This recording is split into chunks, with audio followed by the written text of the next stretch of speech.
আমার পেটে যখন সন্তান এলো তখন সিদ্ধান্ত নিলাম সন্তানের জন্ম দেব শ্বশুর বাড়িতেই, বাবার বাড়িতে যাব না।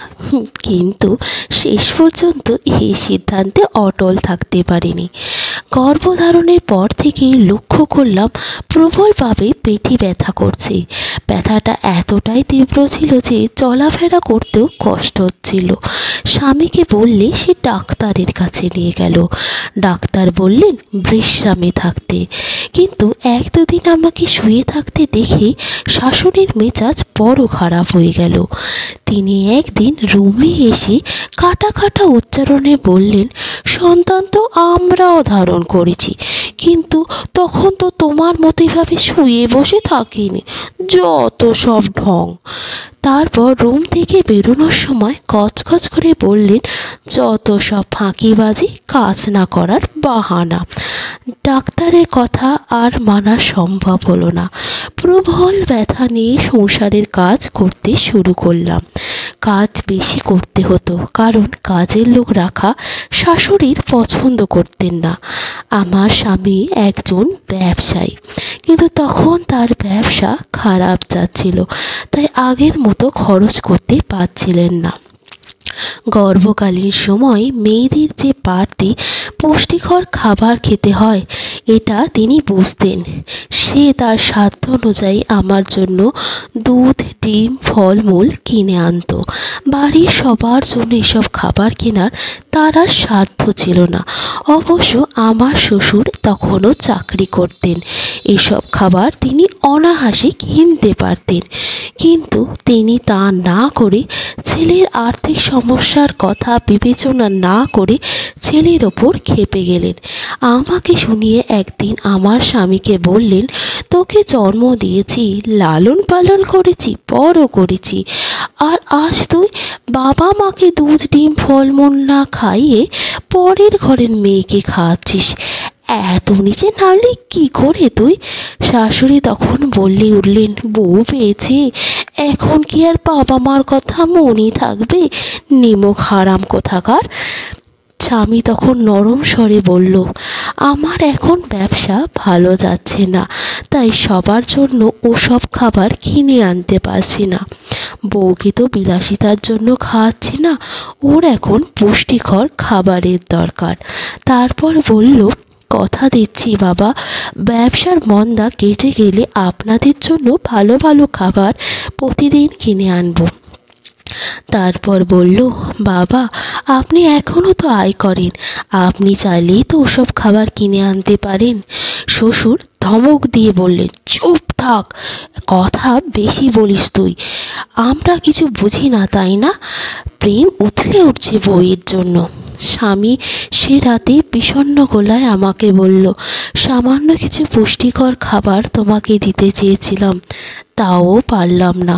ওকে সান্ত্বনা দিয়ে বললাম, তুমি মন খারাপ করো না, আমি তোমার অবস্থা বুঝতে পারছি।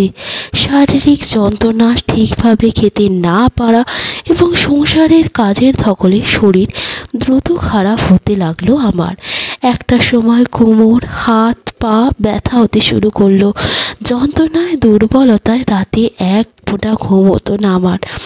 রক্তশূন্যতা এবং পুষ্টিহীনতায় আমার অবস্থা যখন খুব বেশি অবনতি হয়ে গেল, তখন পেটের বাচ্চার কথা ভেবে আমি ভয় পেয়ে গেলাম। ভাবলাম ওর যদি কিছু হয়ে যায়। সেই ভয় থেকে অতপ্রত আমি শ্বশুর বাড়িতে সন্তানের জন্ম দেবার সিদ্ধান্ত থেকে সরে আসতে বাধ্য হলাম এবং ভগ্ন কণ্ঠে স্বামীকে বললাম, আমাকে বাবার বাড়িতে নিয়ে চলো। সে আমার কথা রাখলো। বাবার বাড়িতে যাওয়ার পর আমার করুণ অবস্থা দেখে আমার বাবা মা হু হু করে কেঁদে উঠলেন। যাই হোক, যথাসময়ে আমার একটি পুত্র সন্তান জন্ম নিল। যদিও তার ওজন প্রয়োজনের তুলনায় কম ছিল, কিন্তু ভগবানের আশীর্বাদে আমি এবং আমার ছেলে দুজনেই সুস্থ ছিলাম। 30 বছর পরের কথা। স্বামী শ্বশুর বাড়ির শাশুড়ি এবং শ্বশুর দুজনেই মারা গেছেন। ছেলের বিয়ে দিলাম। ছেলের পুত্রবধূ তখন গর্ভবতী হলো। তখন বইয়ের হাত ধরে বললাম, মা গো, যখনই তোমার কোনো সমস্যা হবে আমায় বলবে, আর তোমাকে কোনো ঘরের কোনো কাজই করতে হবে না। আমি নিজের ছেলের বইয়ের নিজে থেকেই দেখাশোনা করছি, সুষম খাবার খেতে দেখছি, ডাক্তারের কাছে নিয়ে যাচ্ছি। মাসখানেক পরে ছেলে এক সন্ধ্যায় এসে আমাকে বলল, আজ শ্বশুর ফোন করে তার মেয়েকে কি বলেছে জানো? বললেন, এই সময় বাবার বাড়িতে মেয়েদের সঠিকভাবে যত্ন হয়, শ্বশুর বাড়িতে হয় না। শুনে আমার বউ কি বলল জানো? আমি বললাম, কি বলল খোকা?